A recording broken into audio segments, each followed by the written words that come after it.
Good morning, welcome back to Delboy's Garage. This is year 9, the first video of the year for 2019, and also Project FoXDaWG Day 11. Now I'm going to get back into that in a second and do some more. I've got a little paint experiment today, but before that I've got to say a thank you, a heartfelt thank you for the incredible response to the last video of 2018. We just said some thank yous to the relevant people that have helped us out, and obviously the most important person, and your response to that was astonishing. It came in something like 10,000 hits in 24 hours and 500 messages. It took us until 1 o'clock in the morning, the first day the video was up, and we sat up till about midnight the next night trying to respond to every single one of you, and that is something we've always pledged to do, and we managed it just about. So thank you for all your amazing messages. We hope we got back to all of you. It really is heartwarming that you are so engaged with this, and with us. So thank you so much for that. Now, into this today, let's show you what we've got, a little paint experiment. Show you what it's about. Right, here's the experiment for today. I want to paint these two chrome casings, which are flawless, perfect chrome, into the tough black, but without scuffing them up and without sanding or keying them up in the normal way. I want to paint straight over the polished chrome with just a chemical preparation to get the wax and grease off. I'm hoping it's going to work.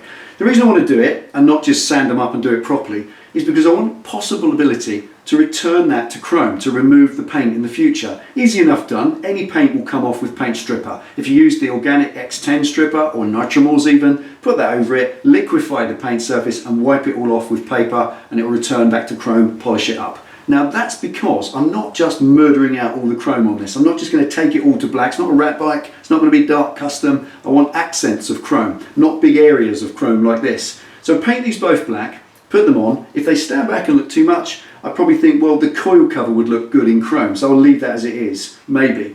You could argue, we'll just do that first and then look, but I want to just get on with it. So I'm going to try this as an experiment to see if you can paint over chrome and it stays put. Because let's face it, if you paint over polished aluminium with clear coat in order to protect it, it stays put, doesn't it? It doesn't come off. I can't see the difference between clear coat and this. Obviously, there's probably a chemical difference in some way, but in basic principle, it is a spray on paint and it dries and it stays put. We always accept that we have to scuff and sand and make a rough finish for the paint to key and grip to. Of course we do. So I'm going to paint these without doing that.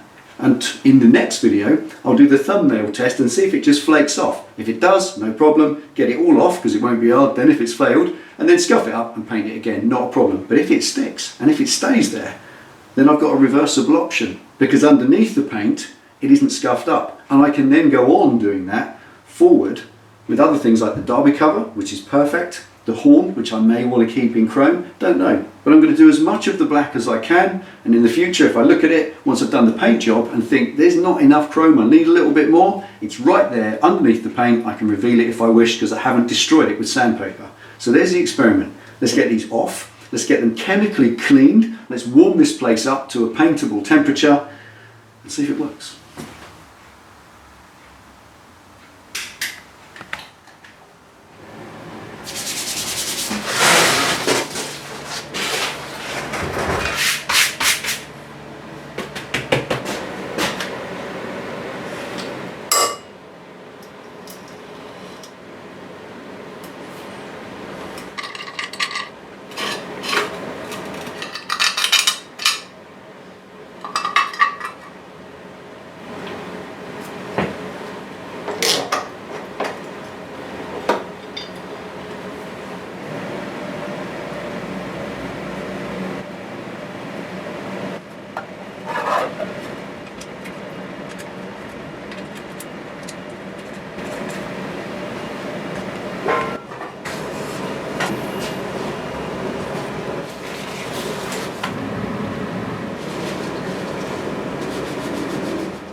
Cleaning the chrome off first of all with brake cleaner and acetone rather than anything oil based, which would then obviously cause a problem with the paint.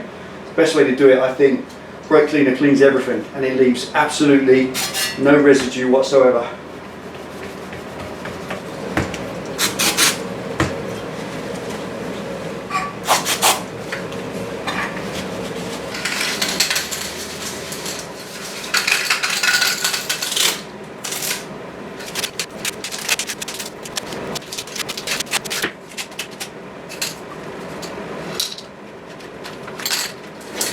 Right, please excuse the heater noise running, but I've normally turned it off to talk to camera, but it's warming the place up. I need to leave it running. So, just want to show you this before I go any further. I want to share this with you one more time. I think you've seen it before if you've been watching the channel, but if not, and you do your own paint work with rattle cans, I want to share this little nugget because it is one that I learned from Milo Garage. If you've ever watched him, Milo's channel is still online, Milo Garage. I want to mention him freshly for 2009. He was my friend and the friend of many of us who do our own stuff in the garage. He was a painting professional with many decades of experience, and he passed on all sorts of little nuggets, tips and tricks, and helped us out to learn how to paint our stuff better than we used to, and including what I'm doing today with the Tack Coat. I learned all that from him, and this is another one.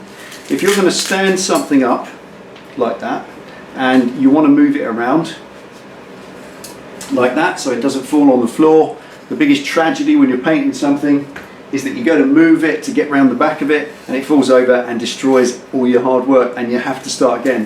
This is something that Milo called popsicle. Take any item and popsicle it. What that means basically is stick it to something stable so you can move it around like a popsicle, like this. I can move that around, it's not going to go anywhere, it's nice and stable, stuck to the top, and I can put it up, down, move it around, all sorts. And this was the trick that he taught me. Take your masking tape, tape the lid onto the can. Can is a good thing, empty can, old one. Go around it, and when you've gone around it once, rotate the tape back on itself so it's sticky side out, and then go around it again. And then start to go over it at angles and just make a big old sticky mess. That's how he put it. Make a big old sticky mess of tape. Go back to its normal sticky side in and tape all that on so it stays on the can. One wrap, turn it round, go around again. Just however you choose to do it, just make a big fat kind of sticky wand that you can then put up inside that casing and it will stick to it. There we are. Whoops.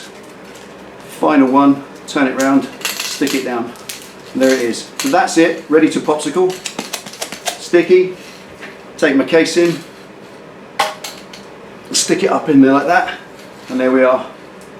Milo Garage popsicle. Use it, pass it on. It's an awesome trick. That will never fall on its arse now and scratch it, touch the paint and ruin the job. Thanks Milo. Still helping us out, bro.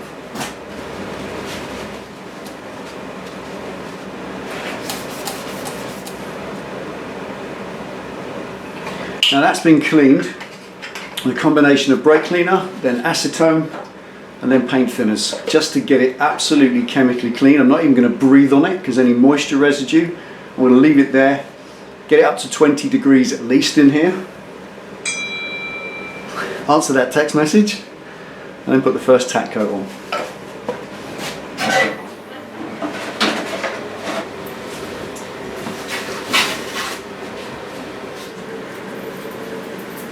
I'm going to do a tack coat now, so that's what I'll quickly explain. The tack coat is something I learned from Milo Garage again, way back in the day where he told me about it. Basically, if you get fish eyes in the paint, if you're spraying away and you get a dimple in the paint that goes all the way down to the metal surface, and no matter how much paint you spray over it, like Moses parting the waves, it keeps separating and that little dimple stays there no matter how much paint you put on. That's normally attributed to a tiny speck of grease or wax, or even fluff or hair or anything can cause a fisheye. The tack coat is designed to prevent that, or it's aimed at preventing that. And the idea of it is you put a thin mist coat over, just a mist, so you can still see through it. It's still speckly, and then you let that dry for just 5 minutes. It doesn't dry, it goes tacky, hence the name, tack coat. Once that's tacked off for 5 minutes, you put another one on if you really want to, and you build up a solid coat of paint. Once you've got your first solid coat, give it 15 minutes and then you're into the 15-minute drying cycle as you go through, or 20 minutes or half an hour depending on how heavy you put the paint on. That's something you have to build up as you go along. The paint professionals are out there, they're always watching, they love to correct me, and I love them to do so. I learn from every professional person out there. Milo was the greatest professional I respected, and he taught me about the tack coat, and it's never failed me ever. I'm painting over shiny polished chrome today. All I've done is chemically clean it, and I'm hoping this is going to work. This is the greatest opportunity to have fish eyes all over it. It should, by rights, fish eye everywhere and just run off. Well, I'm hoping it's not going to. If I do the tack coat right, get the temperature right, I've got the cleanliness right, Fingers crossed it will work right, and if it does, then there you've learnt it too, and it shows the value of the tack coat and that you don't actually need to scuff stuff up if you don't want to. Anyway, too much chat, let's get on with it.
Right, gone for a second tack coat, just made that decision, going to give it 10 minutes as well, just really building up the material, the wet material, with all the chemicals that are in it, and seeing if it fish eyes or anything happens, because this is when it's likely to. It's not keyed up under there, there's nothing on the metal to grip hold of the paint, it's just sitting on a shiny surface. So, second tack coat, maybe that'll help, let's hope so. No fish eyes yet, no runs, no nothing, because it's too dry to run, I'm not putting any weight of material on there. But tack coat number 2, 10 minutes to wait. All right so far.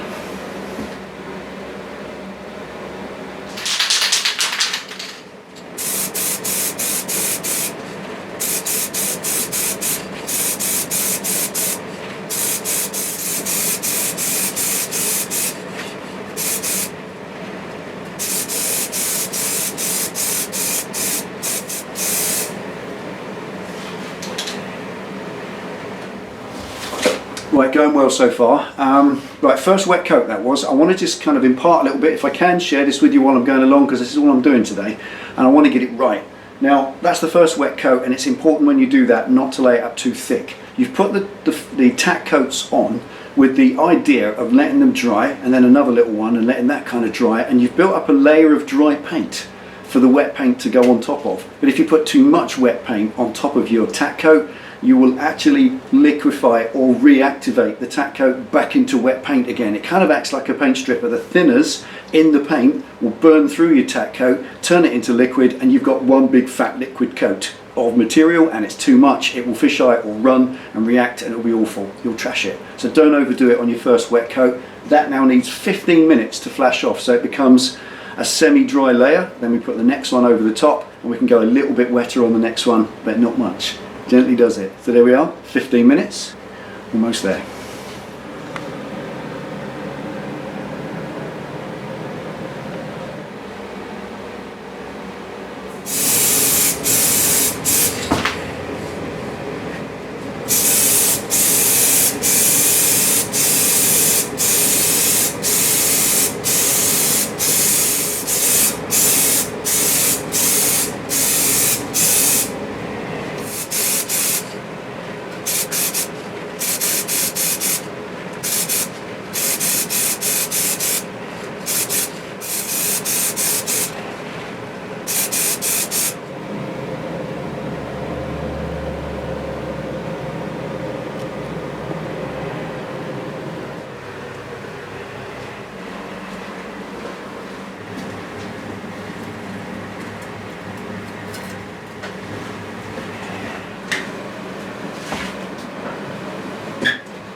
Right, there we go, another one done, and a short one today, I'm afraid. Sorry about that, but that's the way it goes sometimes. This was an experiment, and I'm really happy with the way it's come out. An absolutely flawless finish. It's floated out beautifully, and hopefully it will stay put on the unscuffed chrome. Who knows? It is a flexible product, and in that sense, and I know that, it's a durable, flexible finish, unlike regular paint, which is hard and tends to chip. So perhaps that flexibility is what's going to hold it in place on there, but we shall see in the next video. I'll give it 48 hours, then I can give it the thumbnail test and see what happens. If it flakes off, it's not a problem. I can get rid of it all and then scuff it up and do it again properly, perhaps with some acid edge primer if need be, but you really don't need to. This tough paint is formulated to go onto bare metal, so that's its first forte. The second one is unscuffed metal. Well, we're testing that today. Now, a quick question we've had, plasti dip and wrapping. Yes, I am actually considering maybe wrapping this because there are so many awesome options and incredible things I couldn't do with paint because I'm not a paint professional. Metallics and candies and all sorts of things you can get in wrap, and that would be awesome because I then get to preserve this absolutely immaculate white factory paintwork that was brand new and is still brand new after all the years it's been on the road. That'd be nice to preserve that under a wrap finish, and of course then I get to change my mind. I love that. Every year, a new colour, rip it off, do it again. So that's an option for me in the future. Anyway, loads more to come. Seriously, the carburettor's getting changed. I'm going to put a different one on. I'm not going to talk about that now because I'm still not sure which, but it won't be that CV thingy jig going off with the Kuriakin charger with it. And the same goes for all of it. I've got the seats up here and the screen and all that. If you're interested in any, I haven't got round to putting it on eBay yet, but when I do, then it'll all be for sale because it's all going to help fund this. Still working on the wheels. Everybody's on shutdown at the moment. It's the tail end of the Christmas and New Year break. Once everybody's back at their desk and their bench, then I can get that done. Then once the wheels are in, pulley on, this brakes to refurbish. I'm going to rip apart those Brembo 4-pot calipers, put new seals in them, completely refurbish them because they are awesome brakes. They're the brakes you put on a Ducati, so they are definitely staying. Refurbished, put together nicely, chrome all polished up, and they'll look great. So there's lots and lots to come. Sadly, just today was a short one, little paint experiment, first one of the year. So there we are. Thank you so much for your incredible support. 2019 is looking to be fantastic. I'm already thinking of the next build. And so are you, because you won't stop going on about it. So thank you for that, because that's how I need to be driven along. I am going to ensure that I do a really interesting cafe racer build in the next incarnation of what we do after this. This is the winter makeover. I've already said that. But the next one will be a cafe racer, and it will be something very, very different. It won't be a hipster special, I can assure you. Oh yes. But anyway, there we go. Thank you for watching. Take it easy, ride safe. This has been day 11. See you next time. Some say I'm an angel, then some say that just ain't true.